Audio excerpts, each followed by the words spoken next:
Hello जोहार, मैं हसनैन और आप देख रहे हैं न्यूज झारखंड। समय हो चला है झारखंड की खबरों को जानने का, लेकिन उससे पहले अभी तक आपने चैनल को सब्सक्राइब नहीं किया तो चैनल को सब्सक्राइब कर लीजिए, वीडियो को एक लाइक कर दीजिए और आप इस वीडियो को किस जगह से देख रहे हैं कमेंट्स करके हमें जरूर बताइएगा। चलिए जानते हैं झारखंड की प्रमुख बड़ी खबरों को। ईडी को ही भेज दिया समन, बुला लिया थाने। झारखंड पुलिस का बड़ा एक्शन।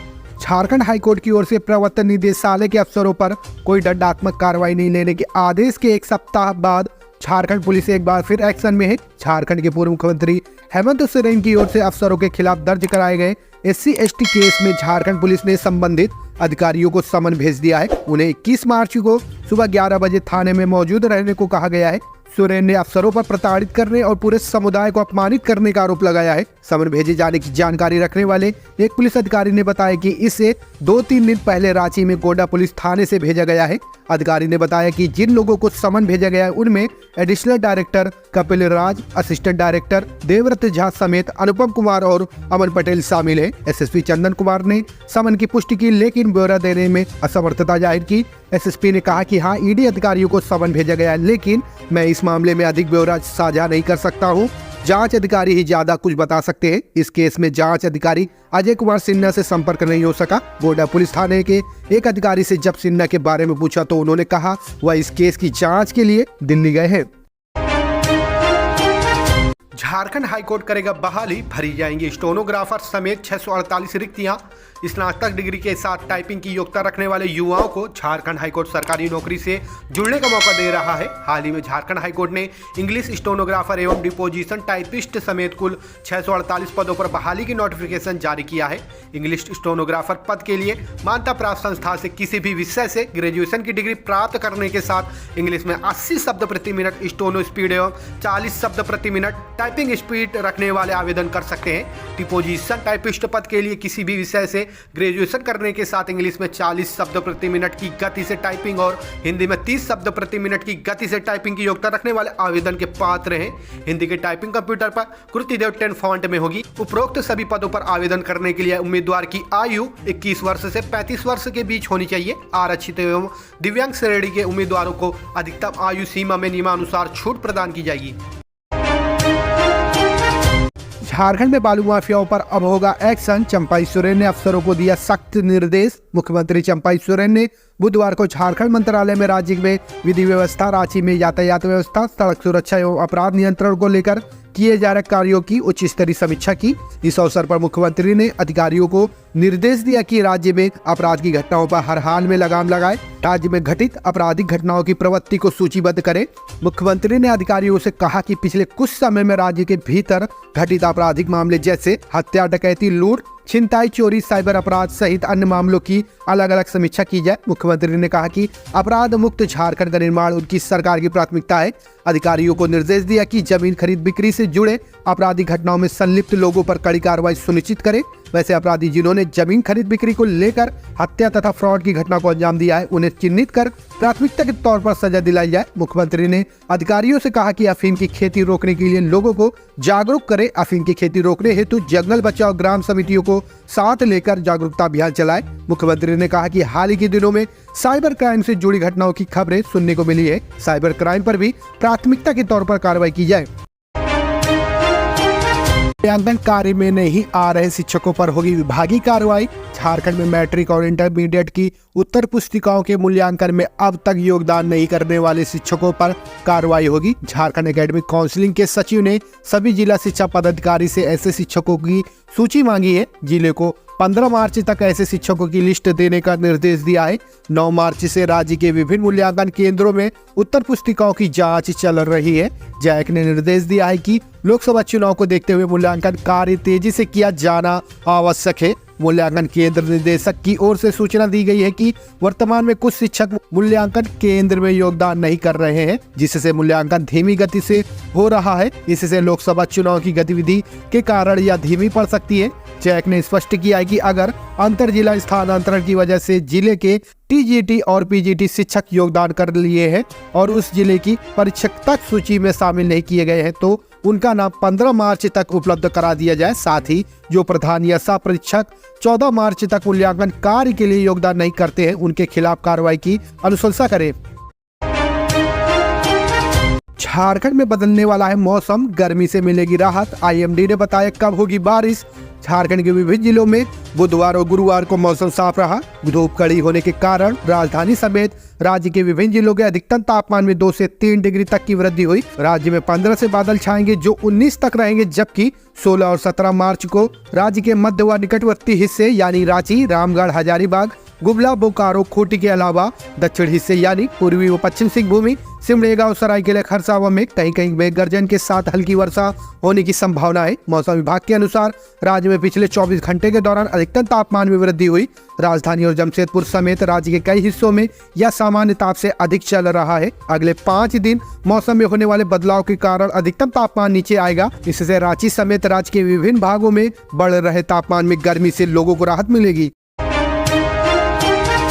मकई की खेती करे किसान, एमएसपी पर खरीदेगी केंद्र सरकार। सरायकेला खरसावां में बोले अर्जुन मुंडा।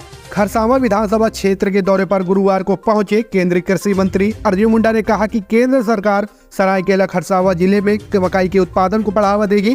इसके लिए किसानों को तकनीकी रूप से प्रशिक्षित किया जाएगा। कहा कि किसान मक्के का अधिक से अधिक उत्पादन करे। किसानों से एमएसपी दर पर सरकार मकई की खरीदारी करेगी। जिले के किसानों द्वारा उत्पादित मकई से एथेनॉल बनाया जाएगा। साथ ही इसके वेस्टेज का पशु चारा के रूप में उपयोग किया जाएगा। इसके बाद एथेनॉल और पेट्रोल मिलाकर बायोगैस तैयार किया जाएगा, जिससे गाड़ियां चलेगी। यह काफी किफायती होगा। अर्जुन मुंडा ने कहा कि मकई की खेती में पानी का कम उपयोग होता है। किसान धान के साथ साथ मकई की खेती भी आसानी से कर सकेंगे।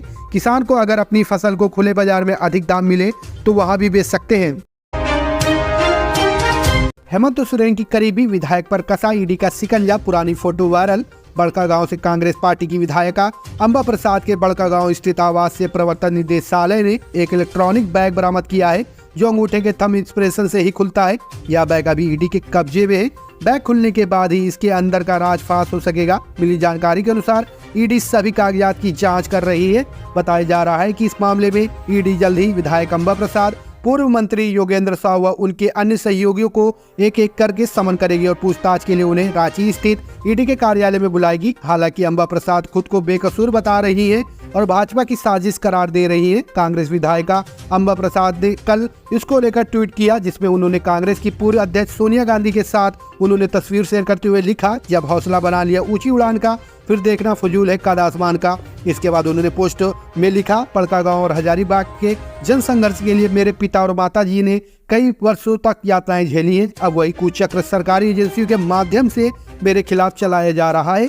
2 दिन से हमारे आवास पर छापेमारी के नाम पर हमें तरह तरह से प्रताड़ित किया गया। अंबा प्रसाद ने भाजपा पर आरोप लगाते हुए आगे लिखा, इनकी कोशिश है कि हम टूट जाएं और हार कर इनकी शर्तें मंजूर कर ले। मैं कांग्रेस पार्टी के एक युवा सिपाही हूं। पिछड़ा वर्ग से होने के नाते, एक और महिला होने के नाते मैंने हमेशा आदरणीय सोनिया गांधी जी से प्रेरणा ली है। मैंने झुकना नहीं सीखा है। मेरी बाबा साहेब के संविधान में और भारत के कानून में अटूट आस्था है। न्याय होगा और आखिरकार जीत सत्य की होगी। डॉक्टर सरफराज अहमद व डॉक्टर प्रदीप वर्मा झारखंड से राज्यसभा के लिए निर्विरोध निर्वाचित। बीजेपी प्रत्याशी डॉक्टर प्रदीप वर्मा और इंडिया गठबंधन के प्रत्याशी डॉक्टर सरफराज अहमद झारखंड से राज्यसभा के लिए निर्विरोध निर्वाचित किए गए हैं। इसकी आधिकारिक घोषणा कर दी गई है। कल 14 मार्च राज्यसभा चुनाव के लिए नाम वापसी की आखिरी तारीख थी। सत्ता पक्ष व विपक्ष से 2 ही प्रत्याशी थे, इस कारण इनके निर्विरोध निर्वाचित किए जाने की घोषणा कर दी गई। झारखंड बीजेपी के प्रदेश महामंत्री डॉक्टर प्रदीप वर्मा को पार्टी ने राज्यसभा का उम्मीदवार बनाया है। वहीं झामुमो के पूर्व विधायक डॉक्टर सरफराज अहमद इंडिया गठबंधन से साझा उम्मीदवार बनाए गए हैं। जेपीएससी सिविल सेवा परीक्षा पर विवाद, फॉर्म भरने के मात्र 14 दिन बाद हो रहा एग्जाम। झारखंड लोक सेवा आयोग की 17 मार्च को होने वाली सिविल सेवा की प्रारंभिक परीक्षा को लेकर विवाद खड़ा हो गया है। फॉर्म भरने की अंतिम तारीख और परीक्षा के बीच मात्र 14 दिन का वक्त दिए जाने से अभ्यर्थी परेशान है। उनका कहना है कि देश में कहीं भी इतनी छोटी अवधि के नोटिस में सिविल सेवा की परीक्षा नहीं होती। गुरुवार को राज्य के विभिन्न क्षेत्रों में बड़ी संख्या में अभ्यर्थी रांची जेपीएससी ऑफिस पहुंचे। उन्होंने परीक्षा की तारीख कम से कम 90 दिन बढ़ाने की मांग की। राज्य की प्रमुख विपक्षी पार्टी भाजपा ने भी परीक्षार्थियों की मांग को जायज बताया है। राज्य विधानसभा में प्रतिपक्ष के नेता अमर बावरी और प्रदेश भाजपा अध्यक्ष बाबूलाल मरांडी ने मुख्यमंत्री चंपाई सोरेन से अभ्यर्थियों की परेशानियों को देखते हुए इस मामले में तत्काल हस्तक्षेप की मांग की है। नक्सलियों की बड़ी साजिश नाकाम, सिंहभूमि के जंगल में मिले 10 आईईडी। सुरक्षा बलों पर था निशाना। झारखंड के पश्चिम सिंहभूम सुरक्षा बलों ने एक बार फिर नक्सलियों के मंसूबे को नाकाम कर दिया है। दरअसल जिले के टोंटो में पुलिस को 10 आईडी और गोइलकेरा में 2 स्पाइक होल बरामद किया है। बताया जा रहा है कि सुरक्षा बलों को नुकसान पहुंचाने के नापाक इरादे को लेकर नक्सलियों ने बम और स्पाइक होल की साजिश रची थी। नक्सलियों ने टोंटो थाना क्षेत्र में 33 किलो के 10 आईडी लगाए थे। पुलिस की सतर्कता से सही समय पर इसकी सूचना मिल गई और सुरक्षा बलों ने नक्सलियों की इस साजिश को नाकाम करते हुए सभी बमों को बरामद कर उसी जगह नष्ट कर दिया। इससे नक्सलियों के इरादे पर पानी फिर गया। वहीं गोइलकेरा थाना क्षेत्र में नक्सलियों के बनाए गए 2 स्पाइक होल को भी पुलिस ने ध्वस्त कर दिया। हिंदी फिल्म आर्टिकल 370 को झारखंड में कर मुक्त किया जाना चाहिए। राज्यपाल सीपी राधाकृष्णन। झारखंड के राज्यपाल सीपी राधाकृष्णन ने कहा कि फिल्म आर्टिकल 370 को राज्य में कर मुक्त किया जाना चाहिए।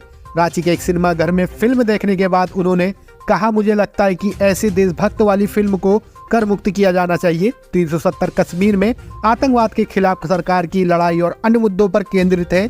नरेंद्र मोदी के नेतृत्व वाली केंद्र सरकार ने 5 अगस्त 2019 को अनुच्छेद 370 को निरस्त कर जम्मू कश्मीर को 2 केंद्र शासित प्रदेश जम्मू कश्मीर और लद्दाख में विभाजित कर दिया था। अनुच्छेद 370 के तहत जम्मू कश्मीर को विशेष दर्जा मिला था। राधाकृष्णन ने कहा, अब कश्मीर में शांति और विकास लौट रहा है, पर्यटन का विस्तार हो रहा है और अर्थव्यवस्था गति पकड़ने लगी है। दिसोम गुरु शिबू सोरेन से रांची में मिले राज्य महल सांसद विजय हांसदा। गुरुजी ने दिया सफलता का मंत्र। झारखंड की राजमहल लोकसभा सीट से सांसद विजय हांसदा ने गुरुवार को दिसोम गुरु और झामुमो की केंद्रीय अध्यक्ष शिबू सोरेन से उनके रांची स्थित आवास पर मुलाकात की और उनका आशीर्वाद लिया। मुलाकात के बाद सांसद विजय हांसदा ने कहा कि गुरुजी का जीवन संघर्ष का प्रतीक है। झारखंड के ही नहीं, देश के लिए आदर्श है। हमारे लिए वे हमेशा प्रेरणा स्रोत रहे हैं। उनके पथ चिन्हों पर चलना हमारा दायित्व है।